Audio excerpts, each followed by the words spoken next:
다 같이 사도신경으로 우리의 신앙을 하나님께 고백하겠습니다. 나는 전능하신 아버지 하나님, 천지의 창조주를 믿습니다. 나는 그의 유일하신 아들, 우리 주 예수 그리스도를 믿습니다. 그는 성령으로 잉태되어 동정녀 마리아에게서 나시고 본디오 빌라도에게 고난을 받아 십자가에 못 박혀 죽으시고 장사된 지 사흘 만에 죽은 자 가운데서 다시 살아나셨으며 하늘에 오르시어 전능하신 아버지 하나님 우편에 앉아 계시다가 거기로부터 살아있는 자와 죽은 자를 심판하러 오십니다. 나는 성령을 믿으며 거룩한 공교회와 성도의 교제와 죄를 용서받는 것과 몸의 부활과 영생을 믿습니다. 아멘. 찬송가 314장 내 구주 예수를 더욱 사랑. 다 같이 찬송하겠습니다.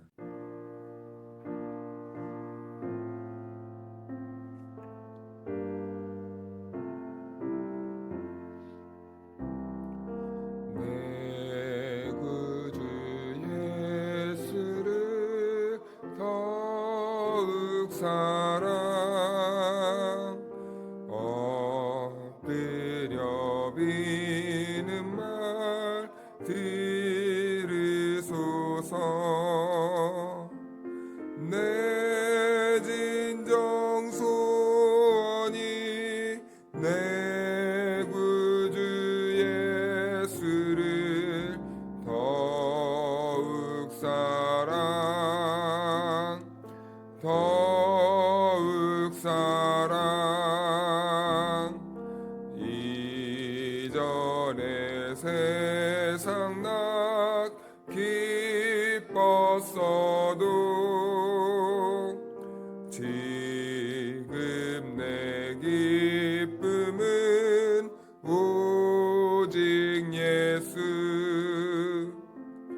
다만 내비는 말 내 구주 예수를 더욱 사랑, 더욱 사랑. 이 세상 떠날 때 찬양하고 숨질 때 하는 말 이것일세. 다만 내비는 말 내 구주 예수를 더욱 사랑, 더욱 사랑.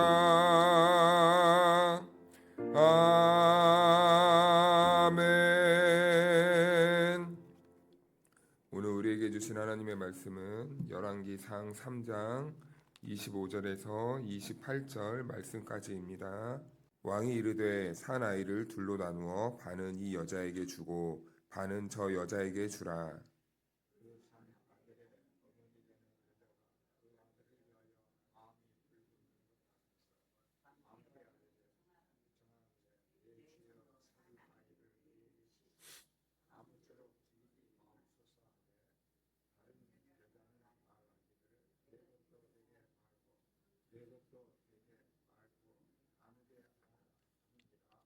왕이 대답하여 이르되 산 아이를 저 여자에게 주고 결코 죽이지 말라. 저가 그의 어머니이니라 하매 온 이스라엘이 왕이 심리하여 판결함을 듣고 왕을 두려워하였으니 이는 하나님의 지혜가 그의 속에 있어 판결함을 봄이더라. 아멘. 할렐루야. 하나님의 은혜와 평강이 우리 모두에게 함께하기를 주님의 이름으로 축복합니다. 네, 우리 어제도 보았지만 오늘도 여전히 솔로몬의 첫 재판의 모습인데 우리가 성경을 볼 때 한 가지 유의해야 될 점을 제가 어저께 간략하게 말씀드렸습니다.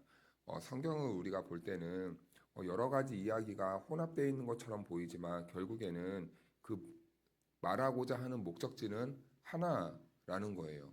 이 이야기를 왜 기록했냐? 그리고 이 이야기가 왜 이렇게 열왕기서라는 책에 이렇게 채택이 돼서 포함되어 있는가? 그래서 우리가 이 이야기들을요, 이 열왕기서의 이야기들을 각각 다른 이야기들로 이렇게 구성되어 있다고 해서 독립된 이야기로 본다면은 그 책을 오롯이 이해하는 것은 아닙니다. 그것은 그냥 그 이야기를 보려고 하는 우리의 이 문자적인 이런 습성 때문에 아, 오늘은 이 재판 이야기구나. 아, 솔로몬이 잘했구나. 라는 것을 말하는 게 아니라 이 성경에 기록된 솔로몬의 이야기를 통해서 하나님이 우리들에게 주시고자 하는 그 하나님의 마음, 뜻, 하나님을 어떠한 하나님을 알고 싶어 하는지를 우리들에게 보여주고 싶은 것이지 단순히 하나님은 이 열왕기서에 다윗 이야기도 있고 뭐 솔로몬 이야기도 있고 뭐 열왕들의 왕 이야기도 있고 뭐 엘리사 엘리야의 이야기도 있으니까 그 많은 사람들의 이야기를 본받아라가 아니고 하나님이 어떤 분이신가? 하나님은 우리들에게 어떠한 모습을 보여주길 원하시는가? 라는 것을 우리는 보는 그런 성경 읽기가 필요하다는 것입니다. 그래서 우리가 이 솔로몬의 재판 이야기를 보면서 그래. 솔로몬이 참 지혜로운 왕이야. 우리도 솔로몬을 본받아야 돼. 우리 자녀들도 솔로몬 같이 커야 돼. 라는 것을 말해 주는 것이 아니라 이 솔로몬을 통해서 하나님이 우리들에게 무엇을 말씀하시는가? 바로 이 하나님의 이 성품, 그리고 하나님의 마음, 그리고 조금 더 우리가 구체적으로 보았을 때는 하나님의 이 사랑을 드러내기 위해서 하나님은 솔로몬이라는 한 사람을 채택하고 그리고 그 솔로몬의 그 이야기, 그 많은 역사 속에서 이 재판의 과정을 통해서 하나님과 세상의 다른 이 사랑의 모습, 이 모습을 보여주고자 한다는 것입니다. 오늘 이 말씀을 보니까 26절에 매우 무시무시한 말이 있네요. 내 것도 되게 말고 나누게 하라. 내 것도 되게 말고 나누게 하라. 이 재판 속에서 우리 사람의 솔직한 심리가 나옵니다. 남이 잘 되는 걸 못 봐요. 그렇죠? 이게 우리의 솔직한 모습이라는 거예요. 자기 것도 아닌데 남이 잘 되는 모습을 보면요. 배 아프고 차라리 망했으면 좋겠다. 같은 이런 일을 하고 있는 사람들도 보면요. 시기 질투가 굉장히 많이 납니다. 뭐 우리 목사님들도 모이면 그런 얘기들을 막 솔직히 많이 해요. 어느 교회가 내 동기 목사님의 교회가 잘 되면요. 좋아할까요? 안 좋아할까요? 안 좋아해요. 그날 가서 바로 하나님께 원망합니다. 하나님, 왜 똑같이 목회라고 똑같이 고생을 하는데 왜 저 목사님은 잘 되고 왜 저는 이렇게 고생을 시킵니까? 이러는 게 바로 인간입니다. 목사님들이라고 다 이렇게 거룩하고 그런 건 아니에요. 솔직한 다 인간의 이런 심리가 다 있습니다. 이렇듯이 세상은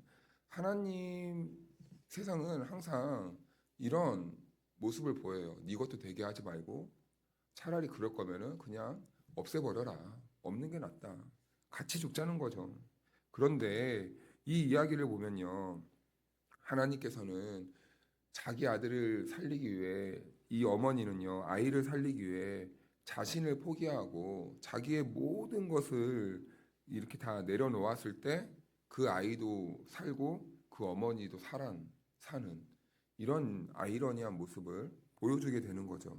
그렇다면 이제 우리는 여기에서 조금 더 들어가 성경은 그렇다면 왜 이 이야기를 기록해야만 했는가? 우리가 이것을 좀 살펴봐야 되겠습니다. 이것은 계속 강조하지만 단순히 솔로몬의 재판만을 보여주는 것이 아니라 하나님의 마음이, 하나님의 시선이 어디에 있는지를 보여주고 있는 것이죠. 그래서 이 본문은 단순히 솔로몬 시대, 그 시대에 살던 사람들을 위해서 기록한 게 아니잖아요. 그렇죠? 예전에 있던 이야기가 어느 날 시대에 이 이야기가 다시 이렇게 올라온 거예요. 그러니까 다시 말씀드리면 솔로몬 시대에 나 이런 재판을 했다. 내가 이런 업적을 쌓았다라는 것을 사람들에게 광고하는 게 아니고 옛날에 솔로몬에 있던 이야기를 어느 한 시대에 이스라엘 사람들에게 이 말씀을 통해서 하나님이 누구신지를 알려주기 위해 그 이야기를 가져왔다는 겁니다. 자, 그러면은 이 이야기는 언제 어느 시대의 사람들에게 기록되었냐 보니까 바로 이스라엘이 완전히 망했어요. 심판당했어요. 포로로 끌려가 버렸어요. 그래서 거기서 고통 중에 있는 거예요. 마음이 많이 아파요. 사람들이 이런 생각을 하는 거예요. 우리는 버림받았구나. 우리 민족은 망했구나. 우리가 믿는 하나님께 우린 버림받았어. 우린 이제 가능성이 없다. 꼭 우리는 이렇게 생각할 수도 있을 것 같습니다. 오늘날 우리 시대는 질병이 걸린 사람들은 내가 하나님께 무슨 죄를 지어서 난 하나님께 버림받았구나. 우리의 인생에 어떤 고통이 오면은 하나님이 나를 버렸구나. 하나님이 나를 사랑해서 놓아버렸구나. 라고 불안해하고 염려하는, 그리고 걱정하는, 소망이 끊어진, 삶의 희망이 없는 그런 상태에 놓여 있었습니다. 그래서 이스라엘 백성들도 버림받은 그 상태에서 이제 하나님이 우리를 버렸어. 끝났어. 우린 망했어. 소망이 없어. 희망이 없어. 우린 이제 바라볼 곳이 없어. 라는 그 상태에 있을 때 하나님이 이 이야기를 기록했다라는 거예요. 그래서 다시 말씀드리면 솔로몬 시대에 기록된 게 아니라 포로기에 끌려와서 고통당하고 있는 백성들에게 하나님께서 솔로몬이라는 그 이야기, 그리고 특별히 재판이라는 이야기를 통해서 하나님의 숨겨진 그 의도와 마음을 그들에게 보여주시고, 그리고 그들이 그 이야기를 통해서 하나님의 마음이 무엇인지 깨닫게 하시고, 하나님의 마음을 깨닫게 해서 그들의 그 소망 없고 희망 없는 삶 가운데 다시 생기를 불어 넣어주고 싶은 그 하나님의 의도가 담겨 있다는 것입니다. 그래서 이 질문에 대해서 이 하나님은 어떻게 말씀하시는가 보니까 우리 이사야 49장을 한번 찾아볼까요? 이사야 49장 조금 뒤로 가면 있습니다. 14절 15절 구약성경 1029쪽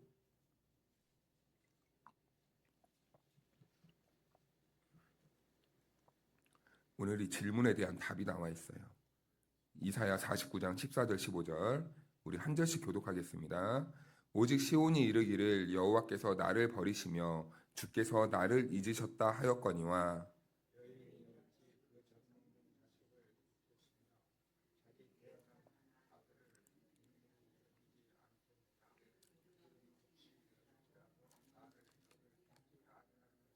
아멘. 이스라엘 백성들은 자기들이 버림받았다고 생각했습니다.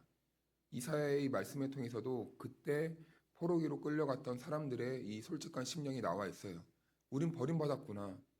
그런데 하나님께서는 이사야 선지자를 통해 무엇이라고 말씀합니까? 여인이 어찌 그 젖먹는 자식을 잊겠으며 자기 태에서 난 아들을 궁휼히 여기지 않겠느냐. 그들은 혹시 잊을지라도 하나님은 어떻게 한대요? 나는 너희를 잊지 않는다. 잊지 않는다. 이 하나님의 마음이 오늘 이 솔로몬이라는 이 재판을 통해서 그대로 보여주고 있는 것이죠. 한 어머니의 그 마음. 아들을 살리기 위해서 자기 자신까지도 내려놓으려는 그 하나님의 마음. 이것이 바로 하나님 아버지의 마음이라는 거예요. 우리는 기억하지 못합니다. 우리는 항상 하나님이 우리를 버렸다고 원망해요. 항상 우리는 울부짖어요. 하나님, 왜 저를 외면하십니까? 왜 저를 놓아버리십니까? 왜 저에게 이런 고통을 주십니까? 그런데 여러분, 우리는 오늘 이 말씀을 반드시 기억해야 됩니다. 하나님은 우리를 살리려고, 하나님은 우리를 살리시면 살리셨지 절대 우리를 포기하거나 우리를 버리지 않는 그 하나님 아버지라는 거예요. 그것은 여기에 모인 저와 여러분들만 뿐만 아니라 온 세상을 향한 하나님의 동일한 마음이고 보편적인 하나님의 사랑입니다. 우리만 특별하다고 생각하지 않습니다. 하나님은 온 세상을 향해서 그런 마음을 품고 있고, 여전히 하나님은 그래서 그 한 영혼이라도 돌아오게 하기 위해서 그 열정적인 마음으로 하나님은 쉬지 않고 그들에게 사랑을 흘려보내고 있다라는 것입니다. 그래서 우리는 어저께 이 어머니가 2번 죽었습니다 라고 말씀드렸어요. 처음에는 아이가 바꿔치기 당하면서 아이를 잃어버렸어요. 그래서 죽게 되었고, 그리고 또 2번째 죽게 된 것은 이 아이를 살리기 위해 자기 자신, 자기의 것을 포기해버려야 돼요. 진짜 어머니의 마음은 이렇습니다. 차라리 이 아이가 살면 살았지, 내 욕심 때문에, 내가 더 붙잡으려는 그 욕심 때문에 죽게 내버려 두는 것을 원하지 않는 거예요. 그런데 자기 아들이 아닌 그 어머니는 어떻게 합니까? 네 것도 되게 하지 말고 내 것도 되게 하지 말아라. 그래, 차라리 방 갈라서 똑같이 나눠 주십시오. 그것은 생명을 위한 마음입니까? 아니죠. 너도 죽고 나도 죽자. 너 잘 되는 꼴 못 보겠다. 이것이 사단의 마음입니다. 이것이 사단이 우리를 향한 그 마음이에요. 자기 것도 못 되니까 하나님의 것도 못 되게 하려는 그러한 심리, 그러한 속성, 그러한 마인드, 생각. 네 것도 아니면 내 것도 못 되고 내 것도 안 되면 네 것도 안 되는 이런 악한 모습. 그런데 하나님은 그런 마음이 아니라는 거죠. 진짜 어머니의 모성애를 가진 마음이 아버지의 마음이라는 겁니다. 차라리 내 것을 내어주더라도 살리고 싶어하는. 그래서 하나님은 고통스러운 선택을 하시는 것이죠. 우리가 성경 한 구절만 더 찾아볼까요? 예레미야 31장 20절로 한번 가보겠습니다.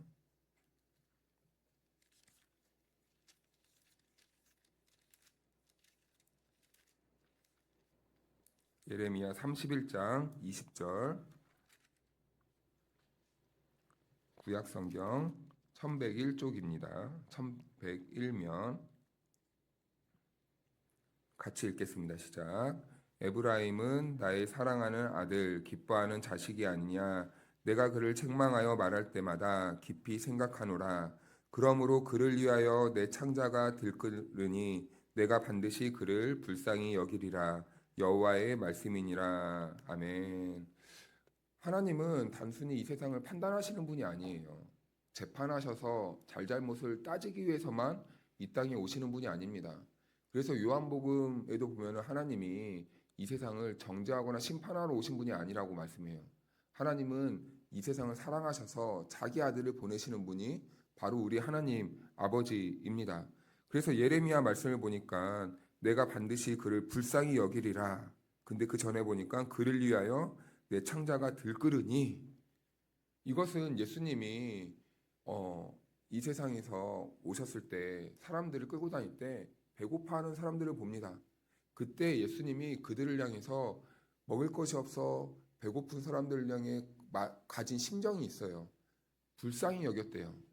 불쌍히 여겼다라는 말은 스플랑크 리조마이라는 헬라어를 사용하는데 내장이 끊어질 듯한 그 고통입니다. 바로 이 예레미야에 드러난 하나님 아버지의 마음인 것이죠. 그들이 기진하고 힘들고 배고파서 어려운 상황에 있는 상황을 볼 때 우리 하나님은 내장이 끊어질 것만 같은 그 고통으로 그들을 불쌍히 여기신대요.